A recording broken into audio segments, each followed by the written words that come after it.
Peace. I am Dr. Philip Roundtree, and you are tuned into hashtag You Good Man, a men's wellness conversation. This is a safe space where we talk about healing, health, and trying to hold it all together in real time.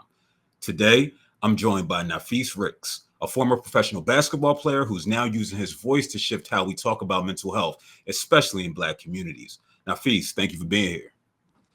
Man, Phil, thank you for having me on, man. It's a pleasure. I look forward to this conversation. No doubt, no doubt. Now, before we get into your journey, I got to ask the most important question I'll ask you today. You ready for it? Absolutely. How are you feeling right now? Or more specifically, you good man? I would say I'm okay. It's Hmm. been a lot going on, a lot of transition in my life with school, life, tackling on this doctoral journey. I just completed my first year. And Congrats. Ho. I can't let you go that far. I can't okay. let you go past that, man. Congrats. Congrats. Appreciate We know what the statistics say when it comes to the number of Black folk who have doctorate degrees and for doctoral degrees. And for you to complete the first year, salute to you, brother.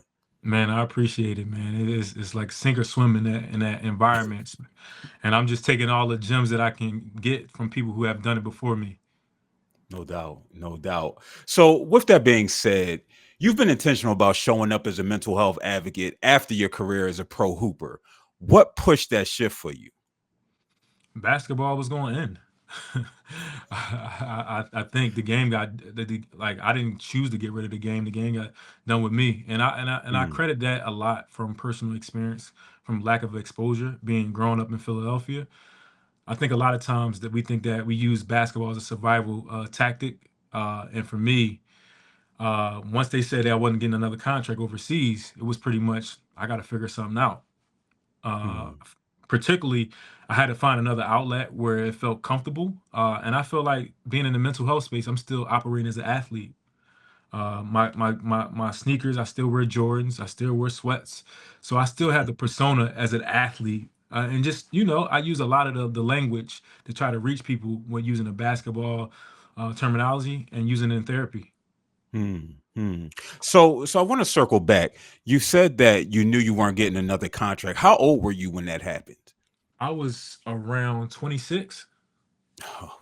So young. And so I wanted to highlight the age that I mean, youth is relative, right? Because I know when I'm 70, I'm gonna still feel young as long as I have air and as long as I have breath. But I wanted to highlight that because I think it's something that's often overlooked when it comes to athletes, right? When their career comes to an end, whether when it comes to an abrupt end, whether it's due to injury, whether it's due to not receiving another contract, and now we're forced in this position to say, hey, what am I going to do for the rest of my life? Right. This has become such a huge part of my identity. And now it's no longer there. So um, I wanted to highlight that specifically because that takes a lot of deep reflection. And that takes a lot of emotional awareness to recognize, like, hey, this is it. I need to pivot to something different. hmm and oftentimes, it is a big part of my identity. Like when you go out throughout the city, I led the state in scoring in 2006 with 35 points a game. So that's what people know me as. Like, oh, he gonna play basketball forever. So when I kind of like transition, it was a hard pill for a lot of people to understand. And I was like, listen, I was burnt out.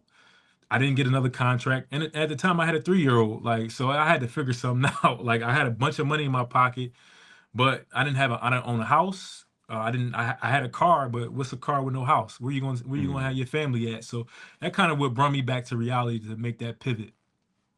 Word. And I just wanted to highlight, you said you averaged 35. You from Philly in the pub. I seen the stats, right? I just want to let you know I averaged 27.5 Bloomsburg University intramurals, right? And much like you, I didn't get Hey. another, nobody else signed me to an intramural deal, so that was it for me. But I just wanted to highlight that. But no, I think you bring up again such an important such important ideas when it comes to athletes and mental health and this recognition again that, hey, I have to do something else. And so recognizing, hey, I have family here, I have friends here, I have people who count on me. As a father with a 3-year-old at the time, this person counts on me, right? Mhm. So now I have to make this shift to where now I'm able to support and provide in a different way that I'm not accustomed to. Mhm. Absolutely, absolutely, and it was tough at first, but I did it on my own terms where, like I said, I gave my all to the game and what I got out of it. But at the end of the day, it's out of your control, and I was just trying to control what I could control, and I was like, it's about time to use that degree. Even though I wasn't ready, I kept myself inside the game by coaching at MOTEP Charter as an assistant coach. So that gave me some closure to it, but I was still active of as well as playing basketball. Got you. Got you.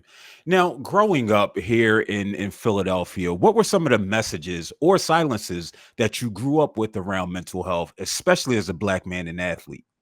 Yeah, like go pray about it. That's one particular Hmm. thing that sticks to my head pretty vividly. You'll be all right. And most of the time, like my family didn't. From to my knowledge, my mother and father never went to therapy. From to my knowledge, so that wasn't something even echoed or talked about. Like my dad, when I used to get in trouble, he'll always say, "I'll give you something to cry for," and I'm like, "Man, I'm already Hmm. crying already." So it's just like one of those things that kind of like, yo, you gotta man up about what you're going through. You gotta figure it out. So that's kind of what was echoed in my household. And like I said, the silence within that people weren't getting help inside my household, it showed through their behavior and how they treat us. And I'm not saying I got treated bad, but I guarantee if my mother and my father or my grandfather as well would have got therapy, it probably would have been a different ball game, and it probably would have opened it up for me to allow me that I needed therapy at a young age. Word, word. I think what you're highlighting is how those early messages really shape what we carry, right? And how we respond to things like adversity, how we respond to trauma, how we view ourselves. We know that it impacts self-esteem, right? So, with that being said, when did you realize, hey, I need to deal with what's going on inside? Whether it's again the transition from being this all-world athlete to quote unquote a civilian. hmm my junior year in college, my junior year going into college, I had a major breakdown. I started Mm, disassociating. I would sit in my room and cry because I didn't have no one to help me get through the pain that what I was going through.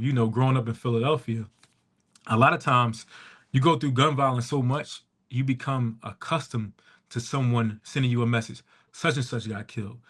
Such and such having a janaza. So, like for me, I kept trying to overcome some of the things that I was facing. Like I said, I lost my brother at an early age to gun violence.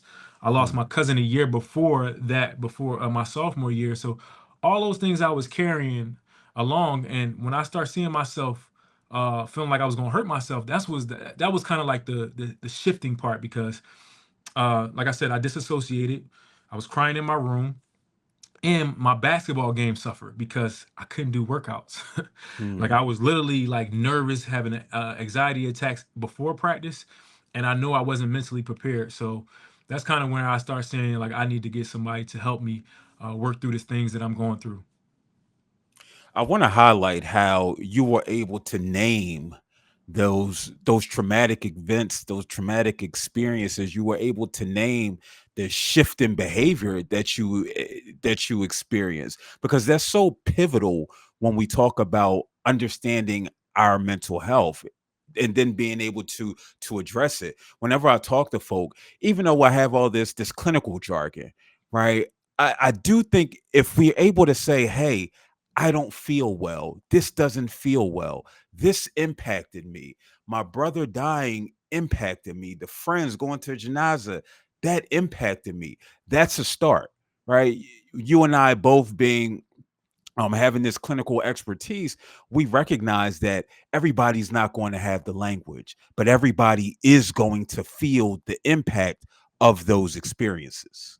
I agree. I agree, and I see it all the time. And for me, being so young, but I had so many goals to make it to the NBA. So I know if I went from Philadelphia to Missouri, I better come out with something. I want to play on national TV. That's the reason why I came out there. So when I start seeing my mental health dwindle and my behavior started to shift, I knew something was wrong. Like I said, like my father, growing up with my father and my grandfather, they always told me the importance of taking care of yourself. So that's kind of what I did, and I wasn't afraid because my coach opened the door, Coach Conzo Martin at Missouri State, to allow me to go through the process of my emotions, but also didn't judge me when I went to him about getting help, and he provided a psychologist for me.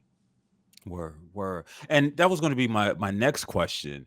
Who did you confide in when you were experiencing these this mental health shift? Yeah, it was a psychologist. Well, first it was my coach, and like the one thing that I said when I was being recruited was, I need you to be an extension of my father and my grandfather. It was Mm, certain conversations that I couldn't have with my father and grandfather because I was too embarrassed. I think the proximity of not being strong enough or not being tough enough, even though it was tough love in my household, I think my coach, he allowed me space and created space or held space for me to even come to him because he had an open door policy. You talking about a black man from East St. Louis, so we had similarities in our upbringing and things of that nature. So for me, it was first going to him because I was a point guard, and if you got a bad point guard, it's going to be hard to win basketball games. And so I started looking at the bigger picture. Like I have 2 years left, and I want to get an opportunity to go to the NBA. But if I'm not mentally well, then we in trouble, or they're gonna recruit over me. And that's one thing that I mm. didn't want to do. So, like I said, I went to my coach first, and then that's where he sought out a psychologist for me. Word, word. Why not your friends or your family? We hear so much when we talk about team sports, this idea of family. Why not your teammates? Yeah, so my roommate knew I was going through because he seen me struggling. Well, everybody seen me struggle. I talk about this. If I talk to any of my teammates, I face planted one time because I was so exhausted, but I was mentally just beat. When I talked to my teammates, they were on a mission too. They want to go to the NBA. We know the numbers Mm, about going to the NBA, so they're gonna be so within themselves, rightfully so. They don't have time to look back at what I got going on. It's like on to the next. So, but they did provide a lot of encouragement. A lot of them was there for me when I was going through a lot of turmoil because I was the furthest one from the state. I mean, from Missouri. Everybody else was pretty much local or close to and by like proximity, like 3 hours away. So for me, I was feeling homesick. I was in the middle of Midwest and a predominantly white institution where I'm like, this is a culture shock. So for me, like it was always an opportunity just for me to just like find out what works for you and get the help that you need because this is it. This is your last 2 years. So that's what I did. word, word. So you had Coach Martin and you had the psychologist that you spoke with. So what was that shift like for you in terms of, okay, now I really have to start working and focusing on my mental health over the next months, few years? Yeah, so I came off the bench. I was like number one, like well, top five JUCO players in the country. Won a national championship at Johnson County Community College. I got MVP. So my next year, I was supposed to be the starting point guard. We had a fifth year senior, Justin Fieldmeyer. He was killing me, white guy, killing me. I was like, my ego was in the way. I'm like, ain't no white guy Mm, from St. Louis or Missouri gonna be better than me. Like, I'm coming to take his spot. Little did I know he humbled me, and that's kind of what had me like I need some help because I'm not gonna be able to beat him out or whatever about this spot, and I'm gonna be embarrassed. Like coming from Philly, you let a white guy from Missouri take your spot. Like for me, I was embarrassed to be honest, or what have you, because of my mm, reputation, my ego, and things of that nature. So the shift was. You can't come off the bench your senior year. Like once I started talking to the psychologist, like I can't come off the bench. I have to be a starter. This is it for me. Like whatever opportunities I'm gonna get, I gotta be on the floor. So as soon as we start doing the work, and I had a white psychologist, the one thing that I learned about myself going through that process, I didn't need a psychologist who looked like me at the time, pertaining like particularly black. I didn't want that counter transference of us having similar stories or upbringing. When I talked to this white psychologist, I vomited like out the mouth talking about my story mm, and what I was going through. And she actually helped me because she didn't know my struggle. It was just kind of like I was talking to a blank wall, to be honest. mm, mm. So you brought up the idea of ego, and we know again the same for the ego. I know when I did bodybuilding, powerlifting, and all these things, there was it was different, especially when I traveled. It just felt different. So Mhm. what can you speak to just this idea of ego and masculinity that played a role in how you navigated your mental health? Yeah, I was masking my pain through a lot of this stuff. Basketball, like sports for me, the reason why I originally played sport because of the physicality. because it was I was masking the pain that I was going through from the separation between my mother and my father. Like I said, I never grew Mm, up in a two-parent household. So when I was young, I never seen my mom and dad intimate, not even in a sexual way, but like hug, kiss, like I love you and stuff like that. It was always from a distance. So for me, I struggled with that because I had the tough love, but I didn't have the nurturing because I grew up halfway in North Carolina, so I was with my dad. So the softness of a mother and stuff, like I struggled.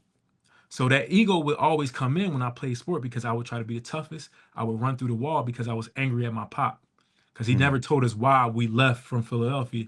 And little and behold, as I got older, I started to understand like my dad didn't want us to be in the street or exposed to the violence, the criminal stuff that was going, even the stuff that he was into back in the day. So he was trying to shield us away from it, but he never explained it to us until we got older or I seen it for myself. So my ego was just out of this world. I gotta make it out of Philadelphia because I got so many negative examples of what it looked like not to make it. You can end up dead, you can end up in prison, you can lose a limb, or you can. It's so many things that you can get yourself into, which was not positive. And as for me, I was like, I want to do something positive because I had the opportunity. mm, mm. I want to circle back. You brought up this idea of softness and intimacy that was lacking, right? That you didn't see between your parents. How has that impacted you as a man, as a father specifically? Yeah, man, I had to learn late, like what intimacy was. Everybody thinks it's a sexual encounter and stuff like that, but it's like the physical touch, doing little things like, just bonding with each other. Like, and for me, like I struggled, like like I knew how to be protect, particularly how to be a man in a masculine way. Like I know how to Mhm, shoot oh, I'm gonna lift weights today, like you said, like we talked about. I know how to play sports and stuff, but I didn't know like I was lacking the wherewithal, like bring a girl flowers, send her a mhm, nice note, like all those things that I think women can teach you on how to treat women, or whatever. I lacked. So I would just, my ego would get in the way. Man, I ain't gotta do this, I ain't gotta do that. So when my feelings would get hurt, I'll be wondering why this would happen to me, me not working out with girls. Oh man, you mhm, didn't. Yeah, I mean, you really didn't show no type of intimacy in that regard, and I struggle with that. So for me, like, I'm still learning that part at 37 years old to continue to grow in that area because I think that's so important that you have that softness within yourself, so you can give your full self, you can be your authentic self. mhm. So sticking with this the softness, right? We touched on softness for others as a father in romantic spaces, but just what about the softness within ourselves for ourselves? How has that changed? Have you gone from especially as being competitive, right? How we talk to ourselves, you usually don't want that recorded, right? You don't want, if people had if there was a tape recorder in our minds, if people could hear how we talk to ourselves sometimes, right? It's not necessarily the prettiest. So have you shifted, or during that time did you shift like the softness in how you engaged with yourself? Yeah, so I've been doing a lot of meditation and breath work. So I do that every Sunday at the YMCA. And I had to be, I was very hard on myself. Still to this day, I'm still working through that. That's some of the things like that negative self-talk. Mhm, Because once again, you said from earlier, going through a doctorate, playing sports, it's always competitive. I feel like I'm always competing. And if I don't reach the level that I think I'm supposed to, I'm so hard for myself. So I allow myself to meditate. I allow myself to do the breath work and also therapy. I think that helps me a lot to come down and say like, yo, you have accomplished a lot, you have done a lot, you owe this to yourself. So I'm incorporating all those things as well as massages when I need it. Like I get a massage at least once a month and really take myself out, like, and just really take care of myself, and like I don't gotta have all the answers every day. mhm. As humans, I don't think we give ourselves enough credit, like, right, where the fact that we are here in this moment right now speaks so much to our ability to overcome adversity, resilience. There's so many reasons every day to just say, nah, I'm done with it. But especially as black folk, but yet we still find a way to get up. And so this is so important that we recognize just how far we've come. So as we transition, how do you use your story now to bridge the gap between sports, men, and mental health and community? Yeah, so I'm gonna start off first talking about the sports component. So for me, when I post on social media, I'm very intentional. a lot of times I use my own story to convey my message. So, for instance, we never talk about like the overseas life and the predicament of being lonely. A lot of Mm, guys go over there by themselves, and you're talking about a country where you feel isolated because you don't know the language. The food is different, just how they operate in life. So I try to use my real life story to bridge the gap between what is it like being overseas? What's some things that you should be prepared for as you are a professional? Because everybody assumes that just because you're a professional playing overseas and they see you in these countries and stuff, that you can just roam around free. So I just mhm. kind of post a video or a quote that signify about what I went through so people can connect to it and just ask the question, have you ever experienced this as a professional athlete? And if Mm. so, how did you deal with it? So I kind of pose a question too to cap it all off. So what's the response to that when you do that? A lot of guys inbox Mm. me and they say they appreciate what I'm saying because they have something similar. And a lot of times they want to open up and talk about it, but they're just afraid because some of them still technically playing. So they don't want to feel that vulnerability of saying, "Oh, I'm lonely playing overseas." For me, I'm Yeah, done. I'm not going yeah. back, so I can say what I want. I think at the time I probably wouldn't have said it that I was lonely because I didn't want to be called soft. But now I'm retired, so I'll say what I want. Yeah. I think it's interesting that you said they inbox you. You didn't say they posted on the post, that Nah. they inbox you. So it's still some level of secrecy with regards to vulnerability that they have and things that they're navigating. They feel open enough to say it in private, but still putting it out in public Mhm. is they're not maybe not comfortable with that yet. Nah, nah, nah. I don't think so. Yeah, and I get it. It's one of those things. It's one of those things that they have some self internal work, but they have to have Yeah. the door open for them to even walk through because vulnerability can be scary. Like you opening up yourself to a public platform, you never know where somebody can flip and take them words. Oh well, he's soft, or it get to an agent, or it get to a team. Oh, he's lonely, so we can't sign him. He's not going to be here long enough. So it's all those things that can probably impact their career, and I get it. And like I said, I'm just thankful that they feel compelled and open enough to talk to me about their mental health. Yeah, yeah. And so, what specifically? We touched on the sports part. What about men in mental health? Yeah, once again, everything is just predicated off my personal story about how what I go through. Like, so I really share the journey of me on my everyday because I think some people look at highlights. I think sometimes you only see the good moments in people.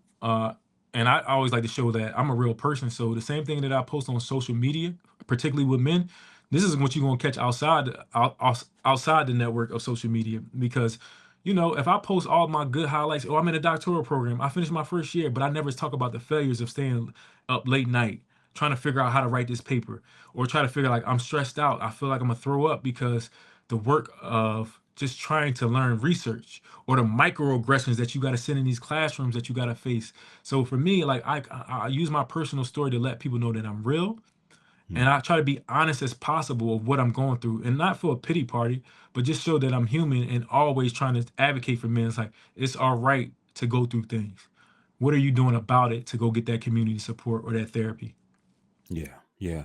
Ownership of our stories is so important. I think that's one of the reasons when both being fans of hip hop, when we just look at things like hip hop battles over time, how usually it's somebody calling somebody out. I think about Pusha T putting out into the atmosphere that Aubrey Graham Drake has a child, right? And so it's like, well, if you're not hiding it, right? If you lean into it, lean into your story. This is who I am. It's no longer the shock and awe value, Mm-hmm. right? People can't use it against you Mm-hmm. if you lean into it, even if they might try. Right. It's just like, you know what? I'm going to stand in my truth because this is my experience. This is how I got here today. It's not to say that I don't maybe need to make different choices, different decisions as I move forward, but you can't hold me hostage by my experiences. So I appreciate you bringing that up. So with that being said, when you're in room with brothers, leading workshops, having conversations, what's one practice or tool that you offer them that they could potentially try for themselves? Yes, journaling. I think that has been an amazing tool for a lot of guys. For me, like I said, I always bring my journal and just to show like my advocacy. Because the one thing that I always told myself, I can't advocate for something and they don't see me doing the actual action. Mm, Like I'm still going through the same struggles that they are going through, but seeing my I think allowing them to see my vulnerability in moments and sharing some of my personal story, it opens up the door. Like, try this. Let me know how this feel. And sometimes it's not all about writing with a pen and pad. It may be just voice noting yourself about what you're going through, and just or using your social media platform. Hey man, this might be an outlet for you of community, and I think a lot of these men are looking for community, but a safe community where they feel compelled, where they're not being judged, and they can just be anonymous in a sense. So for me, the journaling has helped. The community support groups, the Zoom initiations has been amazing. So that's the three things that I would say that's been very helpful when I'm in these circles. So journaling, finding community. Yeah, you brought up social media, and I don't know if we think about it enough how we have so many people who are literally journaling in real time their thoughts and feelings and emotions on these social media platforms. We may look at it as why so and so telling their business to the world, but it's just like, no, this is eating me up inside. And some of it is partially like just, you know, their emotional regulation needs some help, some work, but they're like, listen, I need to get this from inside outside, because if it stays inside, I don't know what's going to happen. But I don't necessarily know if we look at it like that. We look at it as people telling their business, when actuality it's, hey, I need to use this mechanism to stop me from potentially harming myself or harming other people. That's true. That's true, and it's a good timeline, and it shows like where you were at this moment, and that's the reason why I like social media. It's like a timestamp. Hey, my mental health, I wasn't doing well at this stage of my life, and now you see the trajectory of what I've been through, and it paints a picture for a lot of people as they're going through their Word, journey. word. Listen, this time has flown by. I appreciate you pulling up. Last but not least, how can folks support you and your work? Yeah, so you can follow me guys on Instagram at Nafis Ricks two number two. I don't really do Twitter. I might post here and there, but but my Facebook is Nafis Ricks and my TikTok is Nafis Ricks. So pretty much standard all the way around the board, and that's how you can support me. Just like subscribe or just comment on a post if you feel compelled to. Word. Well, I want to thank Nafis Ricks for coming through, and I want to thank you, the viewer, for tuning in. Remember, when discussing men's mental health and wellness, the road isn't easy, but it's worth it. Peace.